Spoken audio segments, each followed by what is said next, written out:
আসসালামু আলাইকুম প্রিয় দর্শক, এই মুহূর্তে অবস্থান করছি রাজশাহী জেলার পুঠিয়া উপজেলার ভরতমারিয়া গ্রামে। এই গ্রামের একজন সফল মানুষ, সফল খামারি। এর আগেও যার খামারে এসেছিলাম, ভিডিও করেছিলাম, সেই সফল মানুষ রাজীব ভাই। আপনারা দেখতে পাচ্ছেন রাজীব ভাইয়ের খামার। এবং যারা এই ভিডিওটি দেখছেন কাছে এবং দূরে, দেশ এবং দেশের বাইরে, তাদেরকে আমার কৃষি ইন্টারেস্টেড বাংলা ফেসবুক পেজ এবং ইউটিউব চ্যানেলের পক্ষ থেকে জানাচ্ছি অনেক অনেক অভিনন্দন। প্রিয় দর্শক, আজকে এসেছি যেহেতু এখন গ্রীষ্মকাল, অনেক গরম। আপনারা জানেন যে বেশ কিছুদিন থেকে খুব গরমের মধ্যে যারা খামারি খুব কষ্ট করছেন। তো এই গরমের মধ্যে যে মুরগি পালন এখন কিভাবে করলে ভালো হয়, এই সম্পর্কে আজকে আমাদের সেই সফল খামারি, সফল মানুষ রাজীব ভাইয়ের সঙ্গে আজকে কথা বলবো। আপনারা দেখতে পাচ্ছেন যে অনেক গরম, ও যে ফ্যান চলতেছে, এই যে অনেক গরমের মধ্যে একটু দেখাই আপনাদের। বেশ কয়েকটি ফ্যান চলতেছে। তাহলে কথা বলি রাজীব ভাইয়ের সঙ্গে। আসসালাম ভাই, ভালো আছেন? এই তো ভাই, খুব গরমের মধ্যে, কষ্টের মধ্যে তো মুরগি পালন করছেন না ভাই? গরমে তো একটু কষ্ট হয়, তবে আধুনিক প্রযুক্তি পদ্ধতি এত আপনার কষ্ট লাঘব করে দিচ্ছে। আজকে আসলে দর্শকের সাথে এই যে গরমের মধ্যে যে মুরগি পালন করছেন, আপনি তো একজন ব্যতিক্রম মানুষ, মানে ব্যতিক্রমী চিন্তা ভাবনা এবং সফল উদ্যোক্তা। আজকে এই সম্পর্কে, এই গরমে যে আসলে মুরগির ক্ষেত্রে করণীয় কি, এই সম্পর্কে আমরা জানবো আপনার কাছ থেকে এবং দর্শকরাও শুনবেন। তো ভাই, যাই হোক, এখন মুরগি কতটি আছে আপনার এখানে ভাই? মুরগি আছে 3000। 3000 না? 3000 মুরগি। বয়স কয়দিন? বয়স আজকে 15 দিন। 15 দিন না? তো ভাই, আজকে আমরা আসলাম যে গ্রীষ্মকালে তো অনেক মানে প্রখর তাপ, প্রখর রোদ, প্রখর মানে অনেক গরম। তো এই গরমে হচ্ছে মানে মুরগি পালনের ক্ষেত্রে কি করণীয়, মানে কেমনভাবে পালন করলে ভালো হয়, যেহেতু আপনি একজন সফল খামারি, সফল উদ্যোক্তা। তো এই সম্পর্কে কিছু আসলে বলবেন আপনি। আসলে গরমের সময়, গ্রীষ্মকালে মুরগি করা একটু টাফ।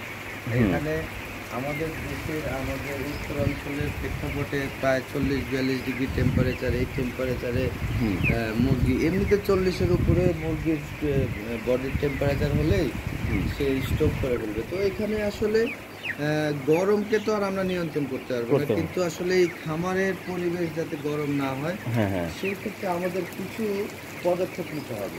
সেই পদক্ষেপগুলো আসলে আপনাদের দেখাই। যেমন আমরা ম্যাক্সিমাম খামারি ভুল করি যে আমরা ওপরে ফ্যান দেই।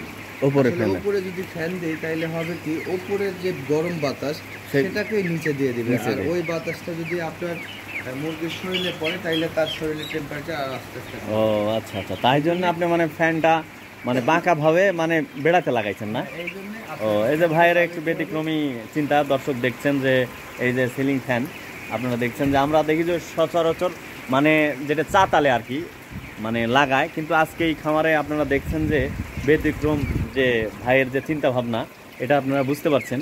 এই যে ফ্যানটা দেখেন, এই যে বেড়ার সাথে লাগানো আর কি, যেটা এই ফ্যানটা এইভাবে লাগানোর উদ্দেশ্য হচ্ছে এই ঘরের যে বাতাস, গরম বাতাস, সেটাকে বের করে দেওয়া।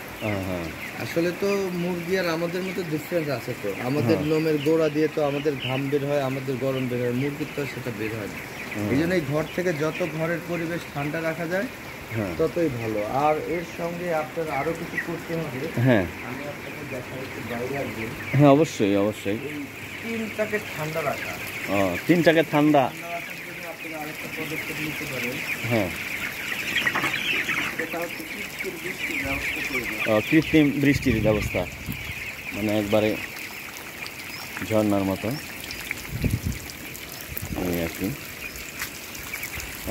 ফাইন, সুন্দর। তো এটা তো ঝর্ণা না ভাই, বৃষ্টি মানে কৃত্রিম বৃষ্টি। দর্শক আপনারা দেখছেন যে ভাই ওই যে কৃত্রিম বৃষ্টি এবং ঝর্ণার মতো ওই যে দেখতে পাচ্ছেন, মানে কৃত্রিম উপায়ে আসলে মুরগির যেন স্ট্রোক, তারপর ধকল, গরম যেন না লাগে, সেক্ষেত্রে ভাইয়ের যে আসলে ব্যতিক্রমী পরিকল্পনা, ব্যতিক্রমী চিন্তা রাজীব ভাইয়ের। কারণ আমরা জানি রাজীব ভাই হচ্ছে সফল উদ্যোক্তা, সফল খামারি। সবসময় তিনি ব্যতিক্রমী চিন্তা ভাবনা করেন। এর আগে আমরা ভিডিও করেছি, আর আপনারা দেখতে পাচ্ছেন এই যে টিনের চালের উপরে যে মানে কৃত্রিম উপায়ে ঝর্ণার ক্ষেত্রে বৃষ্টি পড়তেছে এবং বৃষ্টি টিন গড়িয়ে যে নিচে পড়তেছে বৃষ্টি আপনারা দেখছেন। যদিও এখন অনেক গরম, তারপরও দেখেন এই যে কৃত্রিম উপায়ে যে বৃষ্টি পড়তেছে, এই যে বৃষ্টি। হ্যাঁ হ্যাঁ, ভাইয়ের মুরগির জন্য অনেক ভালো থাকে সব সময়, এবং ভাইয়ের মুরগি কখনো স্ট্রোক করে না। তো ভাই এই যে আপনার ইয়ে করছেন, এটা কেমন কি মানে এই যে কৃত্রিম যে বৃষ্টির ব্যবস্থা করছেন আর কি, ঝর্ণা খুবই সাশ্রয়ী। এটা কেমন কি খরচ কি দর্শক জানলে হয়তো 2000 খামারে ম্যাক্সিমাম 5000 টাকা লাগবে। আরো একটা কাজ আপনারা, হ্যাঁ, যদি আপনার কাছে সামর্থ্য না হয় বা আপনি যদি সমস্যা হয়, তাইলে পরে আপনি এই টিনটাকে ঠান্ডা রাখার জন্য এই টিনের উপরে আমরা যে আগে যে চটের বস্তাগুলো থাকতো না, এই চটের বস্তাগুলো যদি দিয়ে আমরা টিনটাকে যদি ভিজা রাখতে পারি, তাইলে আমাদের ঘরের পরিবেশ অনেকাংশেই ঠান্ডা থাকবে।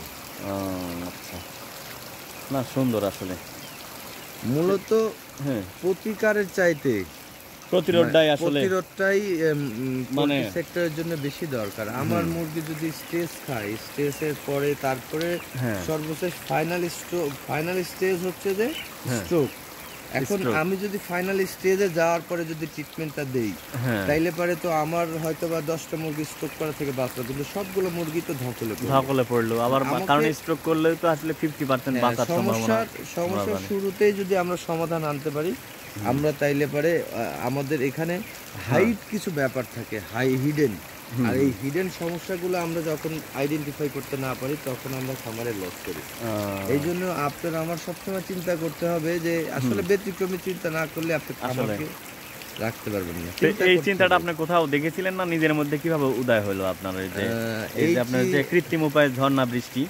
না, এইটা আমি সর্বপ্রথম মানে চিন্তা করতাম যে আরেকটা জিনিস আমার মানে নর্মালি আমার ছিল যে আমরা চেষ্টা করব এর পরের এবার চলে গেছে এই শীতের শেষের দিকে আমাদের খামারের যে কোনো এক পাশে হয় সিম গাছ বা বিলাতি গাছ, এটা লাগায় গাছ দিয়ে যাতে আমরা আমাদের এই টিনটাকে আরো ছায়া মানে হয়, তাইলে পরে আমাদের এই গরমে হিট স্ট্রোক থেকে বাঁচতে পারবে এবং গরমে ভালো প্রোডাকশন পাবে।